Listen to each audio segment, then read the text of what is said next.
Hey, what's going on, everybody? Video 44 coming at you another video. Alright, so I figured I'd make a therapy session, but decided not to. Simply put, I don't want to talk about none of that. I want to talk about the Lakers. And the reason why I want to talk about the Lakers is because I've had a bad morning and I need to get my mind off of it. I've been up since 4:18 a.m. So yeah, let's get our mind off of that. The Los Angeles Lakers will be playing the Boston Celtics tomorrow. What I understand, they're thinking about trading Patrick Beverley, or attempting to trade Patrick Beverley was the last thing I heard. I think that is the greatest news we could possibly hear as Laker fans. I'm sorry, Pat. You know I'm a fan of yours, bro. I will never deprave you of your props. You're one of the smartest defensive players we have on our team, if not the smartest defensive player, not named Anthony Davis, on our team. And it ain't no question about his greatness on the defensive end. Not goodness, greatness. Because I've seen him have stops on people that are twice his size. I've seen him get in the minds of some of the best players in the world. Dame Lillard dropped 60 points after being shut down by Patrick Beverley. So don't get it twisted. If I'm a team that wants a player that what Pat can bring to the table, I'm not hesitating to bring him to my team. And that's not me trying to sell him as a Laker fan. That's me telling you, if I was a GM, I would be trying to get him from the Lakers depending on the situation. That's what I'm telling you. But for the Lakers, he represents what cannot stay in place, and that is small ball lineups. And the fact that the small ball lineups pretty much center around coach needing to play him, that's the key to it all. It ain't got nothing to do with Pat. It has to do with Darvin Ham for me. Because at the end of the day, Darvin, I've surmised, and this is just my own little theory, that he's trying to manage personalities, and the personalities that he's trying to manage most are the guys that just happen to be the point guards on the team. Russell Westbrook and Patrick Beverley. And to another extent, Dennis Schroeder, based on his contractual situation. It's tough because you want to get everybody minutes, but there are certain guys who, where if you don't give them minutes, it will affect the chemistry. And I think Darvin feels is one of them dudes. Now I feel that from afar, Pat looks like one of them dudes that you actually don't have to do that with. You sit down and tell Pat logically what it is, and Pat sees things about as logically as you do. And listening to Pat talk, he sees the game. He's a smart basketball player, so he knows where he can contribute greatly, and he knows where he comes up short. Way more than I would be able to articulate it in this phone. I'm certain. But at the end of the day, what it comes down to for me is, if we can't use him in situations where it turns into effectiveness on both sides of the floor, and this is coming off a game where he had 16 points and he got probably his season high on the scoring, so that's not something I want to poo-poo. Against the Spurs, he scored, but it was the same problems in the first half, and he ultimately just worked his way through them. But we weren't having any success in the first half of that game there, just like we usually don't. And we usually have him seeking out shots because he's often open, as we've said in previous videos. So for me, it's like, okay, for all that he does defensively, does he really do enough to where I have to put up with what comes with him offensively? And the answer is no. We can get those same stops in some of those same situations. Maybe not as talented for him in terms of, like, they're not as talented as him in regards to the defenders that we have on these players. But at the same time, those other guys who aren't as talented as Pat are going to do more for you offensively to make up for it. So even if they don't get as many stops as Pat, they're going to give you the points that Pat ain't giving you. They're going to get you the rebounds Pat ain't giving you. They're going to have the length to switch as to where Pat's going to get rebound over. And it's not just Pat's fault. You can put Pat on the floor with a bunch of 6'8" guys and that problem is over with. But we don't do that. We put him on the floor with a bunch of dudes that are his height, maybe a little taller. And they can't help each other, as we've talked about as well. So this is one of those situations where we need to do addition by subtraction. We have several guards that we'd like to keep. He's one of the guys on expiring, so we can definitely afford to move on from his. His is more expensive than most, so we can definitely afford to move on from it even further. And so I think the Los Angeles organization is looking at it as addition by subtraction in a multitude of ways that may not even have anything to do with Darvin's use of the player. I think he's on like a $14, $15 million contract. I never actually know. Somewhere between $13 and $16 million expiring. And that's going to be viable to some contender somewhere, or some team that's trying to shave off some books at the end of the season. My understanding is that he wouldn't mind going back to Minnesota. My thought is that he would likely go somewhere where he would get bought out and then sign with Minnesota, rather than Minnesota go to trade for him, knowing that that is the case. That's my guess. But I don't know what I'm talking about in that regard. So it is what it is. I think Patrick Beverley is going to help somebody. But I also think if they don't use him properly, he's going to be a part of the same type of issues we had him here having happen, which was small ball, empty offensive possessions, rebounding issues, just issues switching, etc. And it's like I just know better, you know what I mean? You don't want to undervalue a guy like Patrick Beverley, have him fade to the back of your bench, and then not get something for him. You don't overplay him the way that we're overplaying him and expect him to be healthy by the end of the season, because he's had his injury issues. We know that. My argument was that you acquire him in the second half of the season. For that reason, we're leaning on him throughout the meat and potatoes of the season, and it's costing us games. I mean, we're just playing it completely backwards.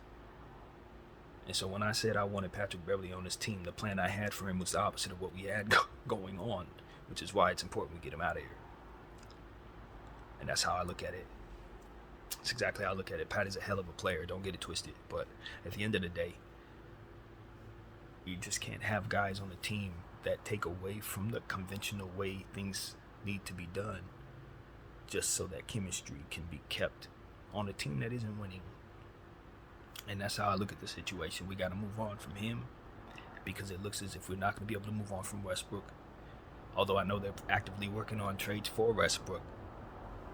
At the end of the day, I think that there's a decent chance we're not able to move him anyway. I think there's probably some viable candidates that would be willing to take his contract. I think San Antonio makes sense. I think Charlotte has shown some interest. But I ultimately think those teams are going to want the Lakers to take back contracts that they just simply are going to be worse for having. Maybe a new team opens up. But as of right now, my gut tells me no new team is going to open up unless we offer one or two of those picks. Maybe we might be able to come down from 2 for a few of those teams.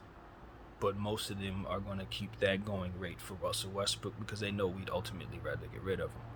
So we know that the likelihood that we would have to keep him all season is pretty good. And as we approach the trade deadline, I kind of feel the same way. Even though I desperately would rather move on from him, because I think it's good for the betterment of chemistry. It then becomes, are you willing to pay 2 picks for your chemistry?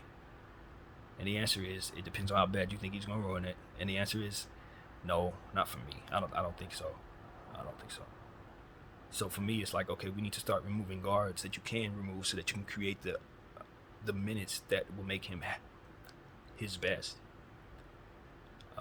And of course, we made the Rui Hachimura trade that I think could help with chemistry in a way, brings him a little more of what he's used to, which is what I think the Lakers were trying to do. So I think the Lakers are hopeful they can make a trade for Russell Westbrook, but I think it's much more likely they can make a trade for Patrick Beverley, as I felt it was likely we'd be able to get something for Kendrick Nunn, and we did. So I'm looking at it, it's just, it becomes a situation where, are you willing to amend your idea about what your flexibility should be about? Because you want to go into next season being as flexible as possible. Maybe the best way for that to be is if you just let him come off the books, which has always been the thought. I think for Jeannie, I think that was always what she would prefer. Him just exit, walk for possibly nothing, and we recoup that 46.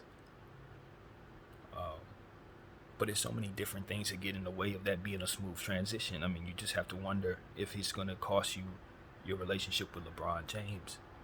Because judging from what I see, it's hard for those guys to coexist, even though they play off one another fairly decently.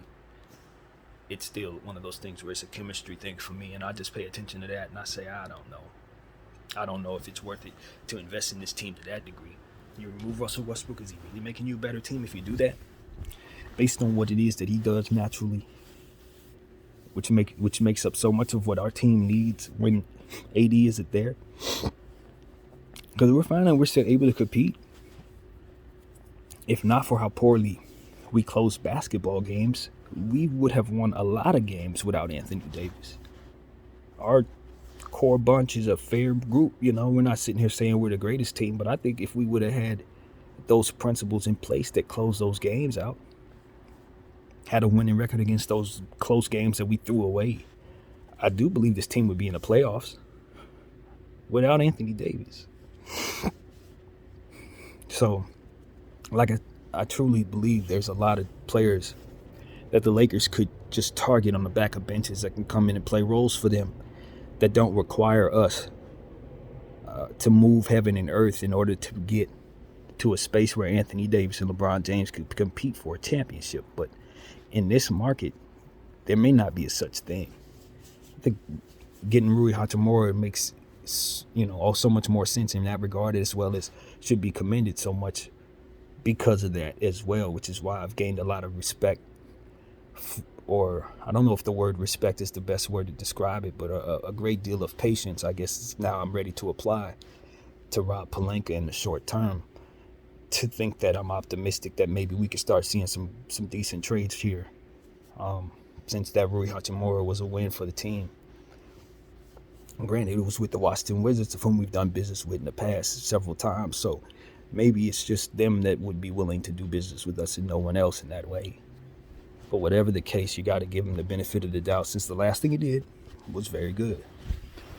So I've kind of eased up on Rob, especially since yesterday was a tough day for Kobe and everyone, as we remember what took place there 3 years ago, sending warm wishes to all of those affected by that circumstance in every way, including those families who lost others on the crash. It was awful. And I think that, Rob Pelinka was heavily affected by that. And as I reflect on, the last few days, I think about LeBron James's energy, and I think he may have been affected by that. Myself, looking at how my content has been, I was definitely affected by that. I think 3 years ago, a part of us was all shaken by their passing. And I think at the end of the day, anytime this time of year comes around, for a lot of the people who were close to Kobe and people who loved him, people who admired him, I think it gets a little strange for those folks around this time of year. And for anybody who loses anybody, you know what I mean? Not to take it into a different conversation, but for me, I didn't realize that was the time approaching, that 3-year anniversary was coming, but I knew that my anger and my focus was a bit different toward the team. It was a little exaggerated, I guess you could say. And I felt like I was a Mamba, so to speak, as I told you guys, talking into this camera about it. But my thing was, I said all that because I'm saying, I know Rob Pelinka was Kobe's friend, like actual friend, I know his relationship with Kobe spanned back many years before, this thing became real with us and Rob, him being our GM, obviously. Kobe recommended him to us. And so on a day like yesterday, the last thing I really wanted to do was send shots at Rob, and especially since he had made a really good trade for us. But at the end of the day, a lot of what has went wrong is Rob's fault too. So at the end of the day, when we talk about the front office making good decisions, we're starting with Rob talking about the right Knights of the Round Table, whomever they may be, the Rambus people, everybody. We want them to understand that, this time of year, during trade time, every year is probably going to be tense, because that's just the time that we have to focus on what was taken from us, I think LeBron James being grumpy these last couple days, shooting perfect though, not missing nothing, not turning the ball over, not getting any fouls, just playing perfect ball since his birthday, man. Basically. And I do believe he deserves a decent team that doesn't have chemistry issues, some good shooters to get the ball to, We made some mistakes with Kobe in the tail end of his career, and it left a bad taste in everybody's mouth who loved him, to be honest with you. We kind of just rode his coattails as the ship was going down, because we were making bad decisions with Jim Buss and all that. Kobe had to go down with us because his loyalty wouldn't allow him to leave. It's crazy. I don't apply that same loyalty to Dame. When I look at it, I say he's taking the paper. It's crazy. I had to call out that hypocrisy for a second. But nevertheless, it's one of those situations where we know Kobe was a champion for us. He stuck around. And we wanted him to stay, but we didn't want him to suffer with this, the circumstances that we found ourselves in as fans. A lot of us appreciated that he stayed, but deep down we wanted to see him win here. We didn't want to see him lose here. I know it isn't the same thought necessarily for Bron as far as how much we have love for him. It's a different energy because he's a new guy to us. We've only known him for a couple years, but he is one of our champs.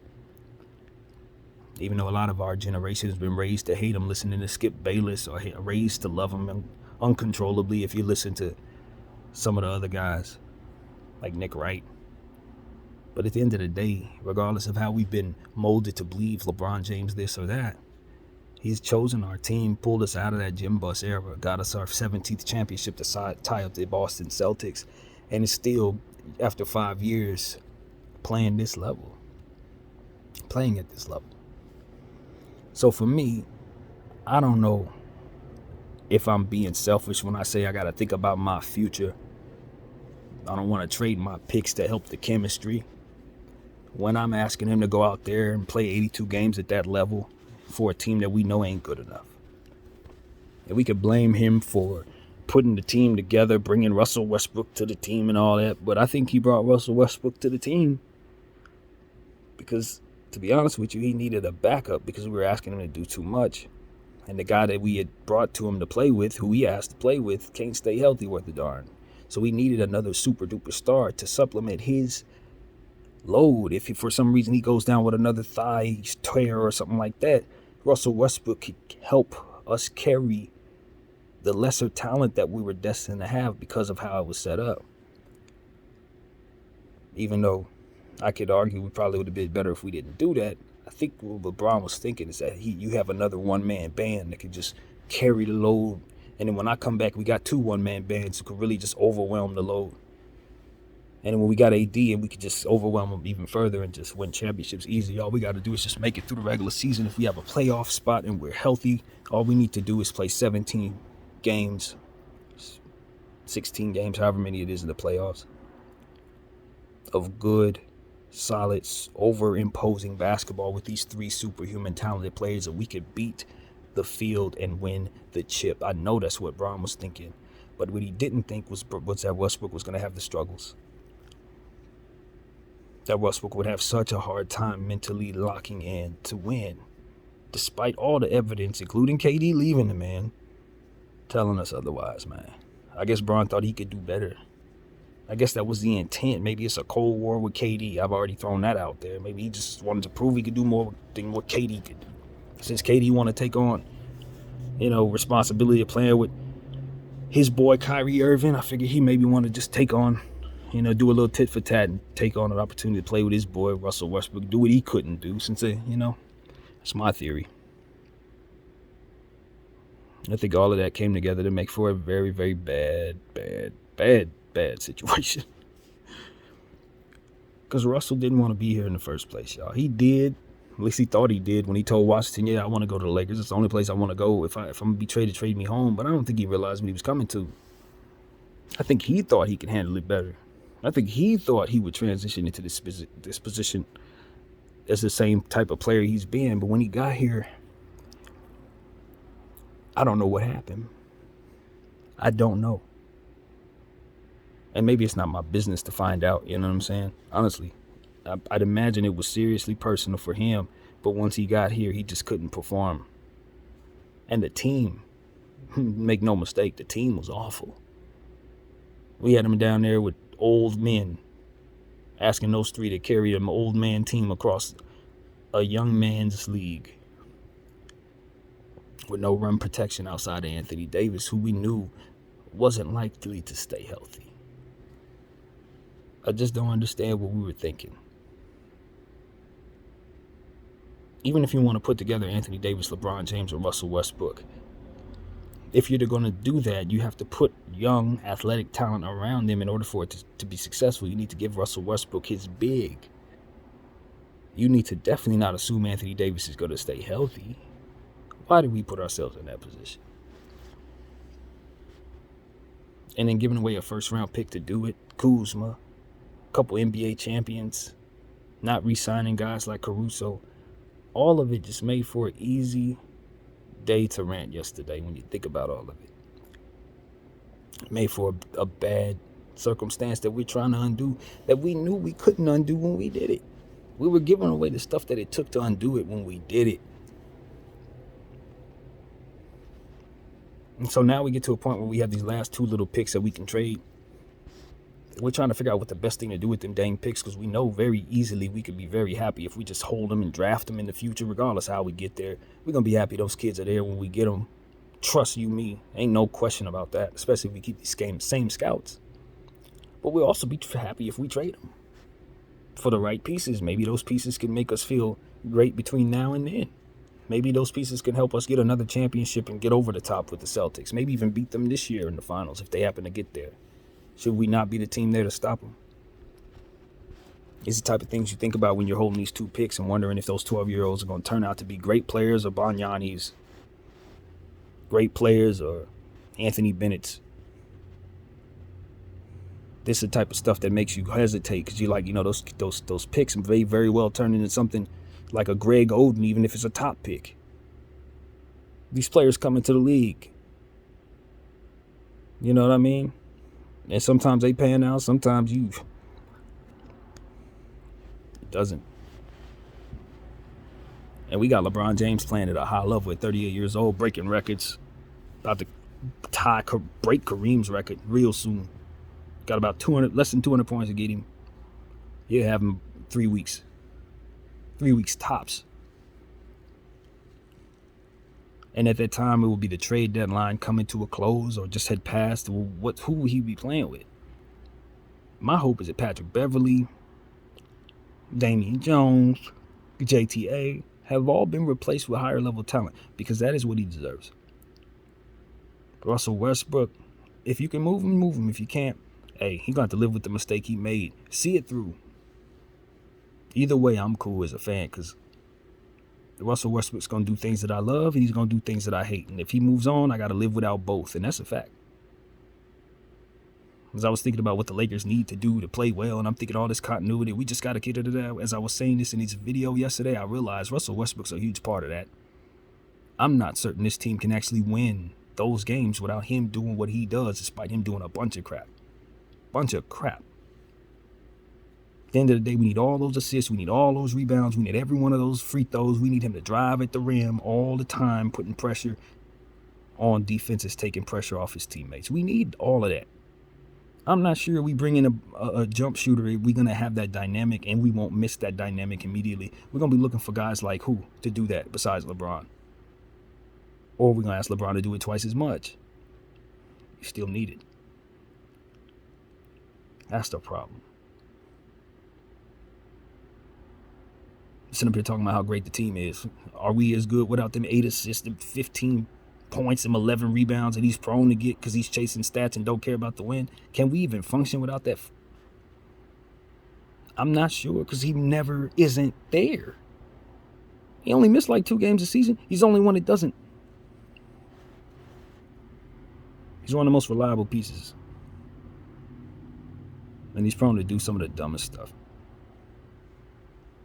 That's why I'm like, man, I don't know what to do with that. Salute to Kobe Bennett, of course. But I don't know what to do with that.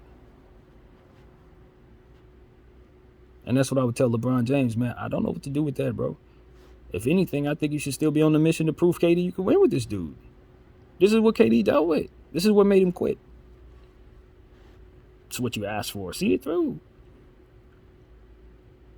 But we got to manage in the time being, I guess.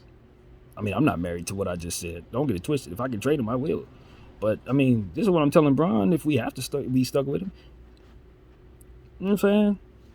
I ain't no happy about it than anybody else. But we cannot cap about how we have to manage him. Nor can we cap about how much we need him if we're going to keep him. Or how much we're going to miss what it is that he does right when we trade him.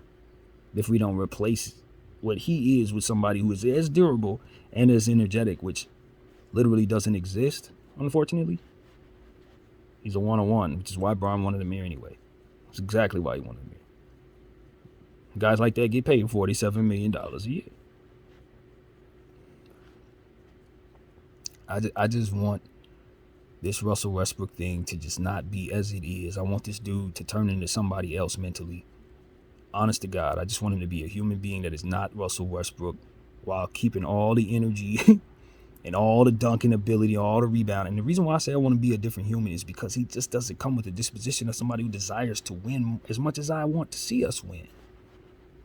He wants to get the stats that help us win, but he's also going to do the things that hurt us in the win, and he ain't going to stop himself from doing it.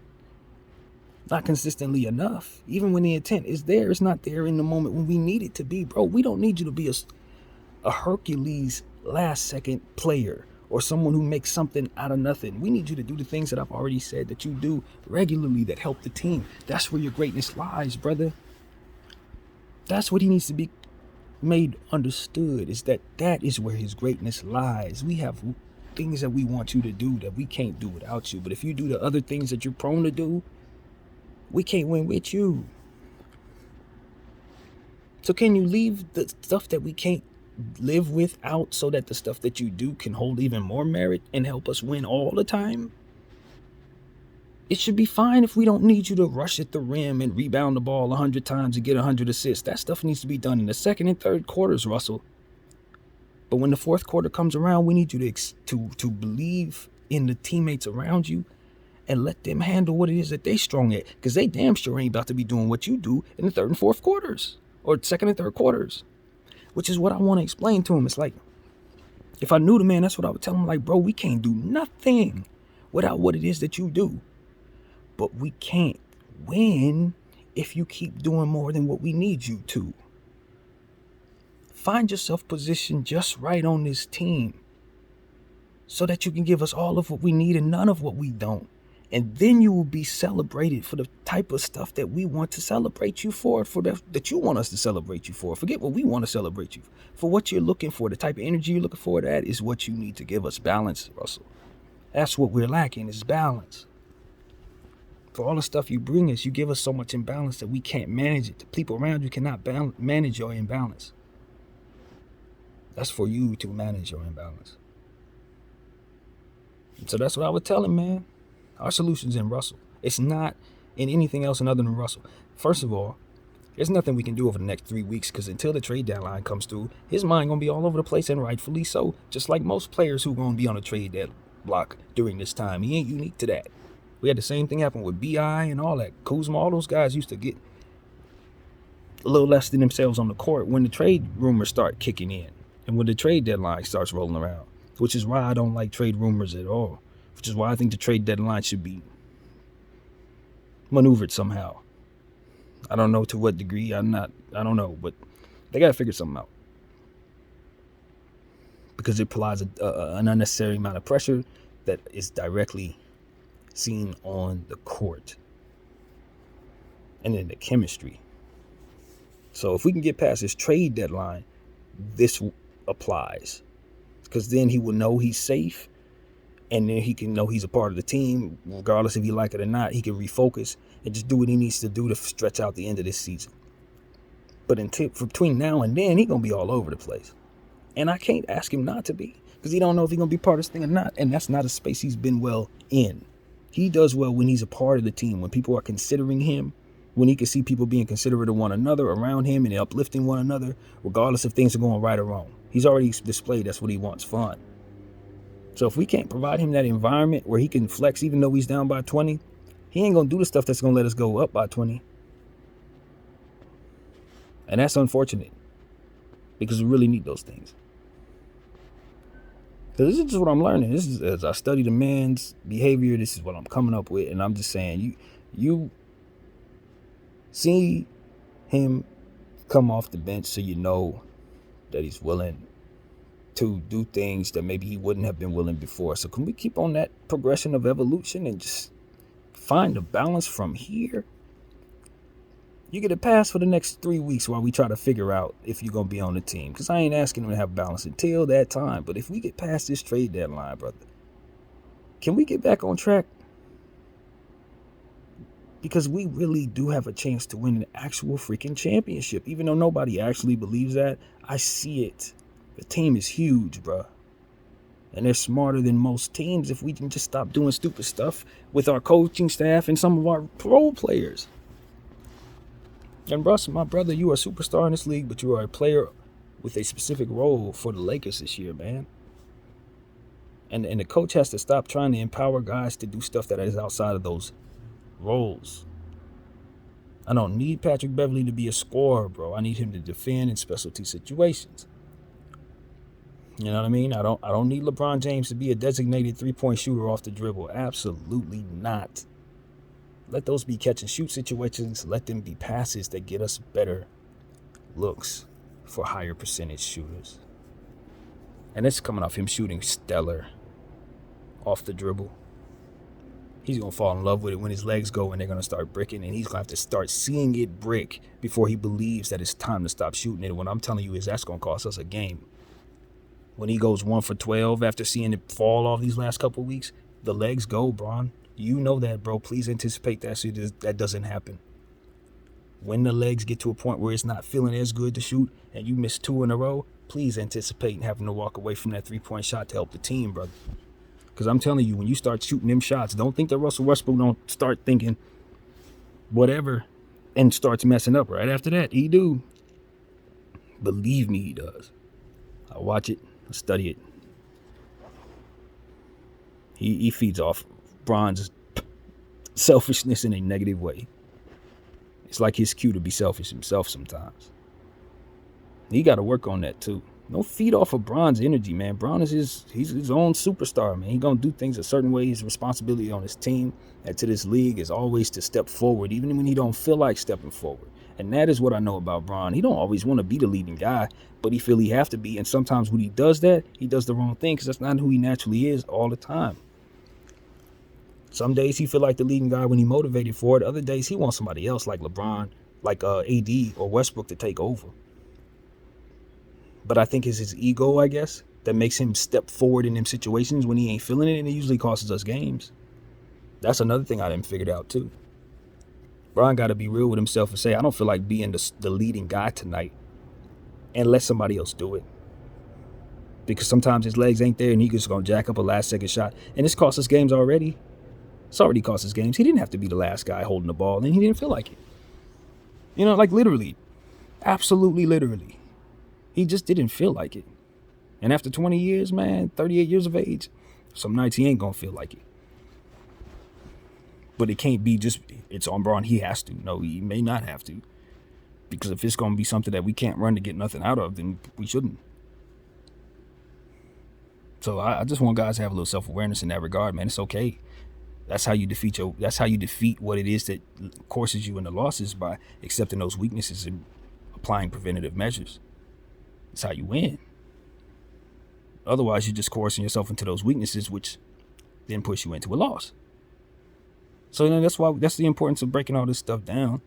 You know what I mean? Not to just belittle or get into somebody's head or assume we know somebody. Nah, we're trying to find solutions. We're trying to attack tendencies so we can say, yep, that's something we need to do differently.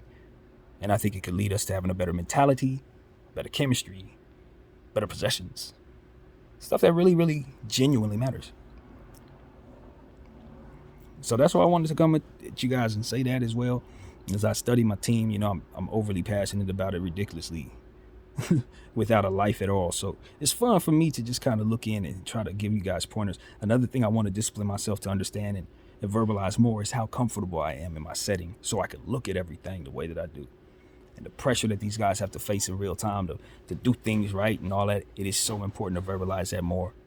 Because it is that thing. If I was down there dealing with the pressure with the mind I have, I'd probably be calling errant timeouts, kicking the refs in the backside when they don't call stuff. You don't want me down there. This is me comfortable. I can identify all that I see there and then sit on my chirping stoop and scream out what people should be doing. Nah, that ain't how I go, bro. Guys got to be poised, and that's why it's important for a rookie to get through this year. You don't want to fire the rookie when he's doing all this stuff. I was thinking about what I believe it's going to take for Darvin Ham. He's making the mistakes right now that he's going to reflect on when he's on an island somewhere in the offseason. You understand what I'm saying? That's how it goes, I believe. Like, you go through all the stuff, the rigors of the season, and you do all it, and you make certain mistakes, and you live with those mistakes. That cost me that game back in Boston. That cost me that game back against Indiana. That cost me that game against the Charlotte Hornets. You're not really thinking about that as you go on your day-to-day because you're in the middle of the schedule now. You got to figure out how to get home this way. Make sure that you got the bags packed, get everybody, family straight. Make sure you got the game plan going. Talk to the coaches. It's a lot of stuff that's happening that doesn't allow you to reflect properly on simple mistakes like you would like to, if not for the reflection of being able to have extended time away from the game to break down all that you see there and study and all of that. And I think Darvin is the type of guy who's going to definitely do that in the offseason after whatever this happens is going to be. What I see is a guy who's too strained right now. He is in it. It is stressful. You could see it written on him. He looks like he's sick half the days that he's doing this job. He don't look like, you know what I'm saying? He's in it. And most coaches go through this. It's the rigors of the season, but it's that decompression that I think ultimately makes them better coaches. It ultimately makes them think about the timing situations, the timeout situations, situational basketball situations that you only going to really learn from if you have time to reflect on the mistakes that were often made. And he's made some big ones. And also, too, instinctual mistakes. Rookies have instincts that they lean on, and then they have to see those things fail for their instincts to not betray him in certain situations. He's leaning on small ball right now. It's losing, but he's determined.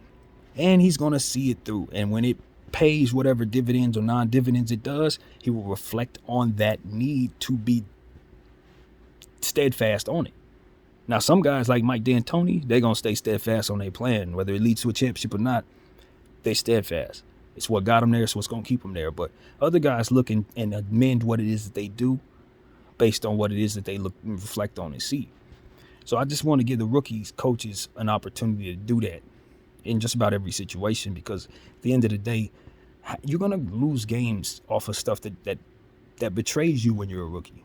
Your instincts, your timing, stuff like that, it's just going to happen. Trying to manage personalities, especially in a situation like this.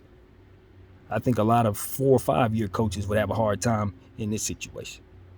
So I just wanted to say that about Darvin, though he's frustrating me to no end, and his mistakes are fireable in my mind 10 times over. I ain't gonna lie to you, I'd fire a second year coach, third year coach, some of the stuff I'm seeing.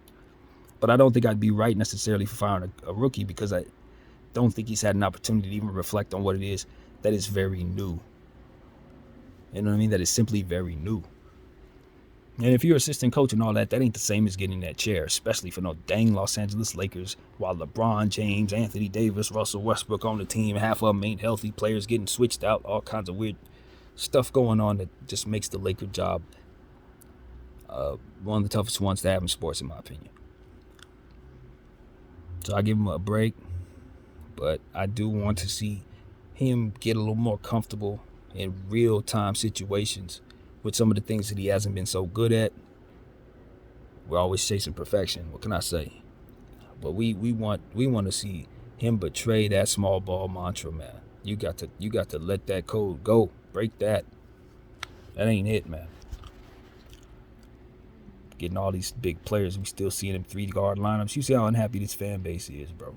I think that most people are gonna look at you differently than I am when they say they want to fire you or not fire you based on the stuff that's starting to frustrate them.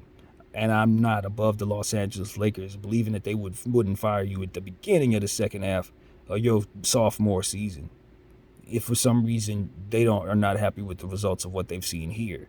So he needs to tighten up now. I'll tell you right now, I don't know how this front office thinks, but a lot of stuff that they've done has made me confused, and I just don't know how much rope Darvin truly has. I don't know. So he needs to tighten up regardless. And so that's that. That is what I wanted to say, man. You know, I've complained about some of the specifics. Obviously, I want to see Winion in place. Obviously, I want to see minutes given to Rui as he's a new player, but we definitely want to see him get all the run necessary to keep us big. You know, stuff like that. And of course, we're gonna have to be smart about how we reincorporate players who are coming back from injury. We have so many players coming back the balance between keeping a little continuity and giving those guys their proper run is going to be tricky, especially on a road trip in the Eastern Dane Conference. It's going to be rough, man. So I'm just watching these next couple of weeks as the trade deadline approaches and we're on this 5-game trip. It's just going to be about the Lakers on the fly, learning together with the new guys what it's going to take to win basketball games against some tough teams, man. Kyrie Irving, Julius Randle, Zion Williamson, Brandon Ingram. I think Zion will probably be back by then. You know, obviously the indie guys, we're going to be seeing them as well. And Boston is going to give us all we can handle. So I'm not certain what our record will be on this trip, but I do not have the highest of hopes, especially if we decide to continue running the small ball lineups that we do. So that's what I want to say, man. I want to get up here and give y'all the entire talk. Obviously, I had a lot on my mind to start. I want to get all of it off of it, and I think I've effectively done that. You know, these are the times where I want the Lakers to just study what it is that you see all over the league and look for the best possible opportunity to get retradable assets, man. Retradable assets, not guys that are going to get here and then be dead weight if they don't pan out for us. Guys who, if they get here and they don't pan out for us, can be retraded for something else. That is so very important. And I want to thank everybody for dealing with me. I'll be making these videos long, man, and I can talk about the Lakers for several hours straight. It's not a problem for me to do that. I can just cut it off at any time and start it right back up most days. So, you know, I don't make these necessarily for anything other than just those who love Laker conversations about this modern time. And you know what I mean? That's what it is, man. I appreciate you guys watching. My name is BDL44. I thank you all for watching.